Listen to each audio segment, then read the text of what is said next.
Voltron, defender of the universe. And I'll form the head. If those 5 words just transported you back to 1984, you're exactly where you need to be.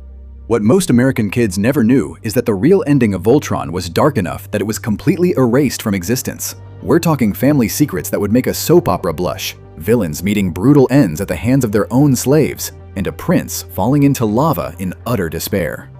Picture it. You're racing home from school, backpack flying, desperate to catch that afternoon block of cartoons. You grab your Voltron action figure, the one where you could actually combine all 5 lions, and plant yourself inches from the TV screen. For 30 glorious minutes, you weren't just watching heroes defend the universe, you were one of them. That living room, that carpet, that slightly too loud TV, it was a portal. Today we're telling you the entire story of Voltron, including the ending they never let you see. From uncharted regions of the universe comes a legend. The universe under siege. Doors calling Galaxy Garrison. This is Air Unit Leader Keith. We're approaching The year was 1984. Reagan was president. Ghostbusters dominated theaters. And on television screens across America, a new kind of hero was being born. Voltron dropped us into a galaxy in chains. The Galra Empire, led by the tyrannical King Zarkon and his sinister witch Hagar, had conquered planet after planet, enslaving entire civilizations under their iron fist. Hope seemed like a distant memory, but it had a name. 5 names, actually. The premise was beautifully simple. 5 young pilots, 5 mechanical lions, 1 ultimate weapon. When evil threatened the innocent, those lions would combine into Voltron, defender of the universe. It had the same thrill as watching a team snap into formation at exactly the right moment. And somehow, that transformation sequence never got old, no matter how many times you'd seen it.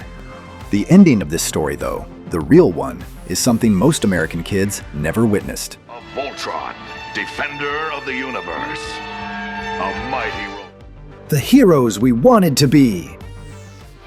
This is the story of the super force of space. Keith was the leader we all wished we could become. As pilot of the Black Lion, he wasn't just commanding a giant robot, he was commanding our imaginations. Cool under pressure, fearless in battle, with that quiet confidence that made other pilots follow him without question. Keith didn't need to shout or grandstand. When chaos erupted, he said what needed to be done, and it got done. Then there was Lance, piloting the Red Line with the kind of cocky swagger that made him the Han Solo of the team. The rebel, the wisecracker, the guy who'd charge into danger with a smirk on his face. Pidge brought the brains, manning the Green Lion with a technical genius that saved the team more times than anyone could count. Small in stature, massive in intelligence. Hunk was the muscle, the Yellow Lion's pilot and the emotional heart of the group. Big, loyal, and the kind of friend everyone wanted watching their back. And Sven, the original Blue Lion pilot, carried a mysterious edge and a warrior spirit that made his early departure from the team feel like a real loss. These weren't just animated characters. They were the friends we wished we had, rendered in bright colors and broadcast straight into our living rooms every afternoon. Princess. The princess who stole hearts. Zarkon destroyed everything but his memory. But our king left us. Then there was Princess Allura, and she wasn't a damsel waiting in a tower. She was a warrior princess who eventually took the controls of the Blue Lion herself. In 1984, that actually meant something. A princess who demanded to fight alongside the boys, not cheer from the sidelines. Allura ruled planet Aris with compassion and courage. She'd lost her father to Zarkon's cruelty, watched her kingdom crumble, yet never surrendered hope. When the Voltron force arrived, she didn't just welcome them as protectors, she became one of them. For millions of young viewers, Allura was their first animated crush. And it wasn't just her beauty. It was her strength, her intelligence, her refusal to be defined by her tiara. She could give orders in the castle and pilot a giant mechanical lion into battle, and that combination was genuinely irresistible. Her relationship with Keith carried just enough unspoken tension to keep viewers invested through every episode. That particular kind of will they won't they that kids could feel even if they couldn't name it. What American audiences never learned is that Allura had a dark family secret connecting her directly to Prince Lotor, one that reframes every scene they share. One discovers it. Silence, Hagar! Voltron! The villains who gave us nightmares. Easily defeat him! Kitty is excited. King Zarkon was everything a galactic tyrant should be. Cruel, powerful, utterly convinced of his own supremacy. His Galra Empire stretched across countless star systems, built on the backs of enslaved populations. He didn't just want to rule the universe, he wanted to crush any hope of resistance.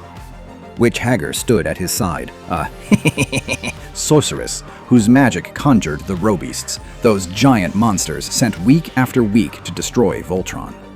Her purple robes, her glowing eyes, her twisted spells. She was the stuff of childhood nightmares, and she earned every bit of it. And then there was Prince Lotor.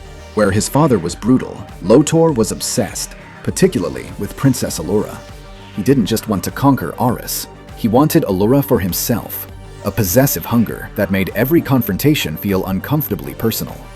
The dynamic between these three, the Emperor, the Witch, and the Prince, created endless dramatic tension. But what American kids never saw was the horrifying truth about what actually bound them together. Form ahead! Go, Voltron! The moments burned into memory.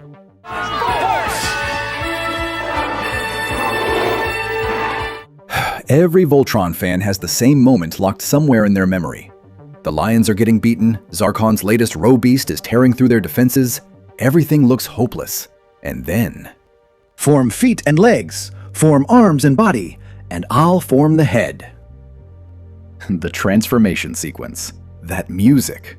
The lions twisting and connecting in perfect synchronization. Voltron standing tall against the sky, blazing sword materializing in his hands. It was the 1980s equivalent of watching your team come back from 2 goals down in the final minutes, and it happened every single episode. Did we care that we'd seen it before? Absolutely not. We lived for that moment every time. The Robeast battles defined the series. Each week, a new monstrous creation from Hagar's dark magic. Some were terrifying. Some were genuinely bizarre. All of them fell to Voltron's blazing sword. The series ran 52 episodes of Lion Voltron action, all sourced from the Japanese anime Beast King Go Lion. Each one followed a rhythm we came to love. Threat emerges, lions launch, heroes struggle, Voltron forms, evil falls. But those 52 episodes contained secrets, dark ones, that someone decided American children couldn't handle. All those weird attack ships. You know who that is? Sure do, Hunk. The never-ending war.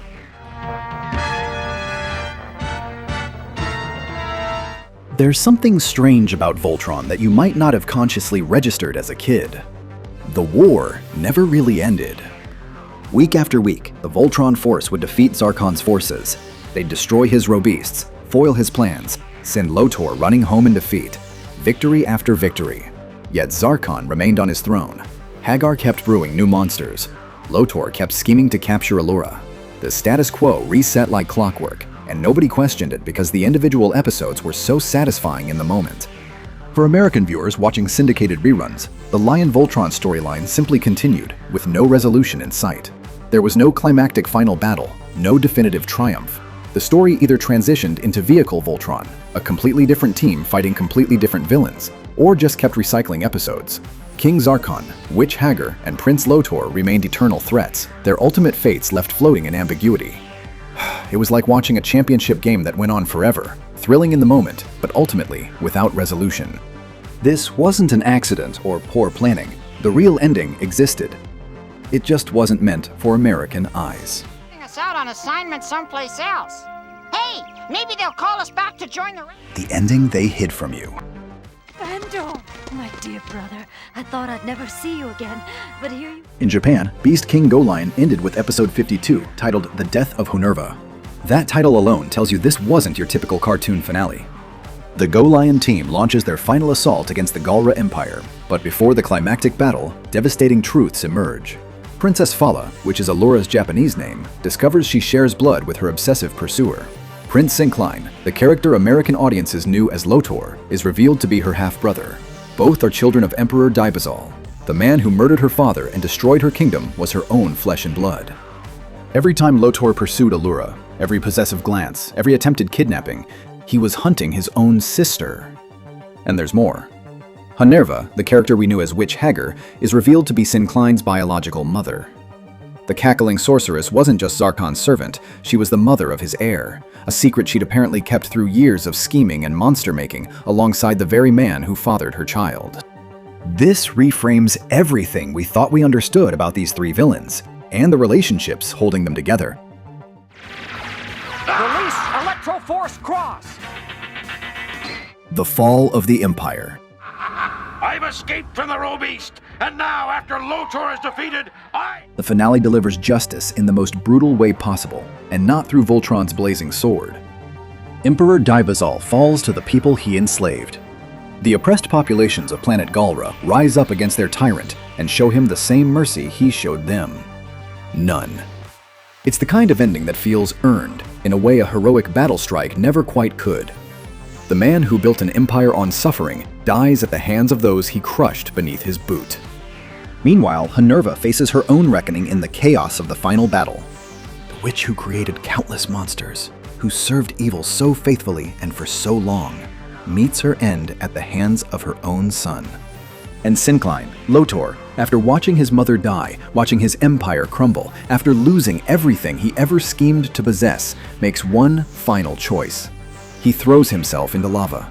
Not defeated in combat, not struck down by Keith's blade, but consumed by despair. It's not a triumphant villain's ending. It's something sadder and stranger than that. The end of your Robeast, Zarkon! The heroes return home. Keith, we gotta go in together after Pidge and the princess! With the Galra Empire finally, definitively destroyed, the Go Lion team accomplishes what had seemed impossible for 52 episodes. The galaxy is free! The tyranny is over! Kogain, Keith, leads his team not back to planet Aris, but all the way to Earth, returning as conquering heroes, their long war finally finished. No main pilots lost, no tragic last-minute sacrifices. The good guys win completely, the bad guys lose completely, and the universe gets to breathe again. It's a satisfying conclusion, brutal and dark in places, but conclusive in a way American audiences never got to experience. Attack from 4 sides! Why we never saw the truth.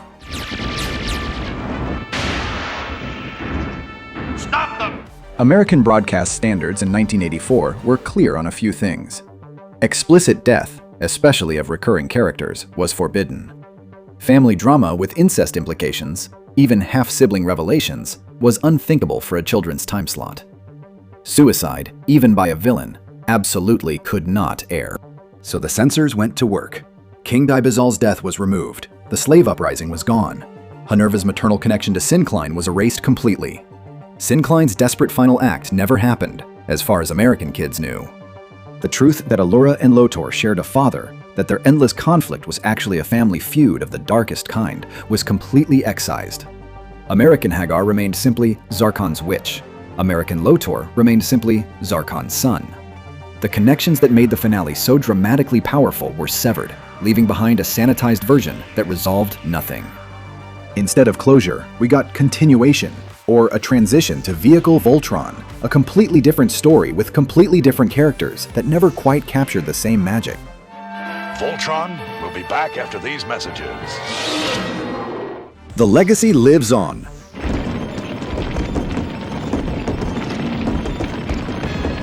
Despite, or maybe because of, its unresolved American ending, Voltron refused to fade away.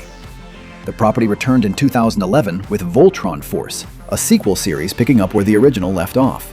Then in 2016, Netflix launched Voltron Legendary Defender, a complete reimagining that ran for 8 seasons and gave a new generation their own definitive version of the story.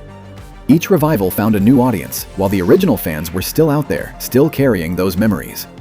Die-hard fans eventually tracked down the Japanese originals and finally learned what happened to Zarkon, Hagar, and Lotor. The internet made the uncensored truth accessible to anyone curious enough to look. 40 years on, that transformation sequence still gives people chills. Those 5 lions still represent something genuine about childhood wonder and what it felt like to believe completely in the heroes on screen. And somewhere right now, someone is rewatching those episodes and shouting, "Form Blazing Sword!" at their television. Some things don't really go away.